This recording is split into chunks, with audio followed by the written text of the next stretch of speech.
Et dans mon travail, de manière générale, il est souvent question de paysages et de petits personnages, en l'occurrence d'humains, qui manipulent sans cesse des paysages, qui les retransforment à leurs besoins. Et finalement, c'est une nature qui devient esclave de l'humain. Et aussi, on ne sait plus très bien ce qui est artificiel ou ce qui est réel, ce qui est matériel ou ce qui est immatériel, palpable, non palpable. Finalement, les mondes numériques et physiques s'entrechoquent en fait et se confondent. Donc finalement, là, dans cette série-là, on a finalement des petits personnages qui actionnent des grands rochers d'une manière tout à fait déconcertante et de facilité. En fait, ces petits repères qu'on voit apparaître sur les dessins, c'est normalement des choses qui apparaissent seulement sur un écran.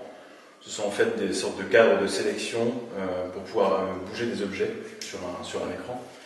Sauf que là, finalement, on observe des personnages qui construisent des sortes de menhirs qui pourraient être des habitations, des monuments, à l'aide de ces outils qui tout d'un coup deviennent transposés dans l'espace physique et qui peuvent s'en saisir et ensuite construire de manière en une seconde des constructions.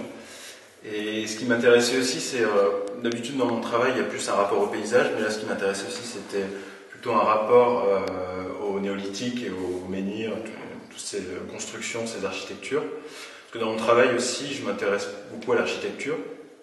Et là, j'ai envie d'aborder ce point-là. Et là, ce que je trouve intéressant, c'est peut-être de se faire entrechoquer à la fois une ère numérique, une ère primitive. C'est-à-dire que finalement, le temps est dilaté, compressé. Il y a des choses qui se confrontent et qui ne devraient normalement pas se confronter. Et voilà, il y a aussi plusieurs temporalités dans le dessin, c'est-à-dire qu'il y a un dessin très travaillé, avec des ombres, de la lumière, et des choses qui sont à la ligne simple, très rapide. En fait, il y a des temporalités différentes dans le dessin. J'utilise aussi beaucoup dans d'autres dessins. Il y a quelques travaux que j'ai fait, quelques dessins. On voit des fenêtres apparaître en plein milieu d'un paysage. Elles font partie intégrante du dessin pour supprimer ce dessin, oui ou non, fermer la fenêtre, oui ou non. Tout d'un coup, l'écran devient un dessin ou le dessin est un écran, on ne sait plus en fait.